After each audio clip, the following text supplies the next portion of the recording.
my Mazda has got integrated raised rails, and that means I've got more options when it comes to putting roof racks on.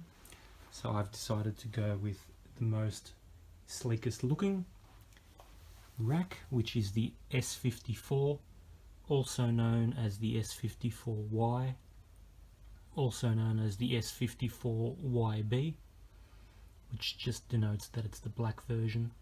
So these are the bars that go straight across from one rail to the other rail. There's a minimal visual impact when using it because the bars actually taper out towards the front, and we put the shorter one on the back. You'll notice something. There's a fat side to the bar and a thin side to the bar. Looks like an aeroplane wing, doesn't it? So the thin side will go towards the back of the car, the fat side will go towards the front of the car, and the rubber has to be facing up, obviously, because that's your T-channel. You remove this rubber depending on what accessories you're putting in there.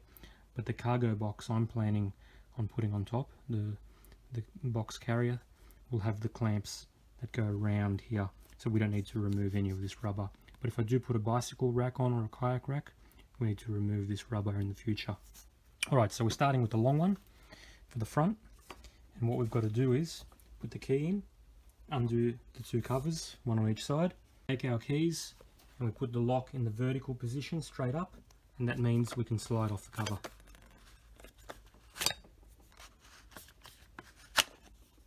We can see the hex bolt. It's a button head hex bolt, and we've got to undo that 10 turns, 10 full turns.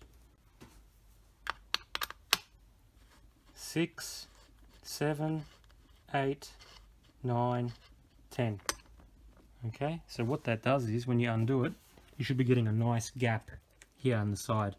Okay, if you don't have enough gap to get over your rails, you need to undo it a little bit more. You start on one side and then you come in on an angle, and if it's too tight, you just come in on an angle until it lines up. Now I'm going to go as far forward as I can with this. Okay, so where that starts sloping down, you got the line where these two pieces meet here. That's where I'm going to put mine. Put this bar as far forward, and then 70 centimeters away we're going to put the next one. Okay, I'm not going to put it down here, I'm going to put it here 70 centimeters away, because I want the box to be right away from that shark fin. Now the instructions tell you that since you can jiggle this left and right across the car, to try and get it in the middle. But look at this, there's hardly any play at all, so it actually doesn't matter where you put it. You just got to do these up now nice and tight. Do it up nice and tight. Now these need to go on the front because we've mounted, and you'll notice L for the left side of the car and R for the right side of the car. Put them on the corresponding one, otherwise the little lugs don't line up. Left goes on the left side. Time to take out the second rail. This is the shorter one. Do the same thing, use the key, open the lock, undo the button head hex screw, machine screw 10 times, fit the rail 70 centimeters backwards from the first one, do it up nice and snug, put the covers back on, and lock them.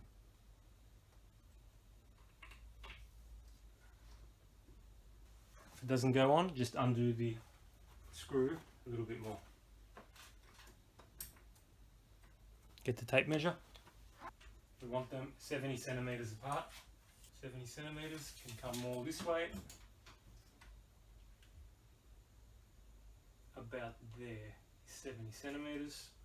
Okay, there's 4 red knobs that you'll need to tighten, and you can't go wrong. Once you've reached the torque, they click. You hear the click noise, you know you've reached desired torque. Now, Yakima recommends that you keep 70 centimeters in between the bars. So from the middle of the bar to the middle of the bar, 70 centimeters. However, I'm doing 65. I'm not doing 70, I'm doing 65. And the reason for that is the more you go towards the front, the more gap you get between your box and your shark fin antenna. You need a gap there, otherwise you'll smash your antenna. Okay, so if you want to remove it, you just grab your key, put it in, move it to the unlock position, and then put your hands here and just flick it up. And if it gets hard to do that, you can put one hand on this side, one hand on this side, pull it out to let a bit of air get in there, and then it should be easy to go up. Very easy to lift it up on both sides when the whole box is mounted on the rack. If you take the box off and then try and open it up, it's going to be very hard, but very easy when it's attached. Alright, we've got the rack on the car, put the roof racks on 65 centimeters apart, which means we bring them a little bit closer than what we should to the back. And I've also used the hot glue gun to put a bit of foam on the back here, so that if the tub does touch the shark fin antenna, it hits the foam, not the plastic. Doesn't scratch the area. Okay. So anyway, I've done a bit of packing already. Unlock.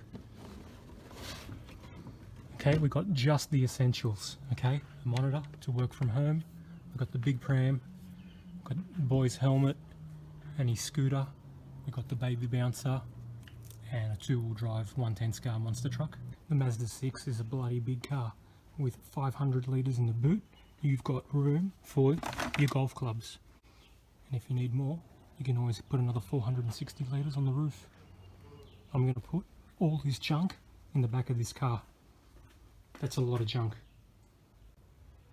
A box of Lego, some zucchini, flippers. Mazda says no problem.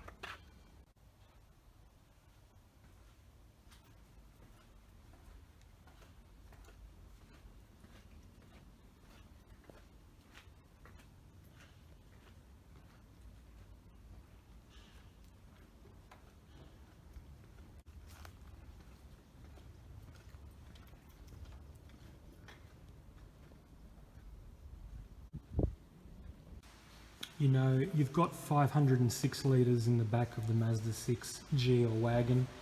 You fill it up, so you go and buy a roof cargo carrier, give you another 470 litres, and you know what? You go and fill that one up as well. And it's all essential stuff, you know, pram and baby bouncer, golf clubs. It's the things you absolutely need. 4 people, car's full. To take the box off, you've got to undo the 4 knobs.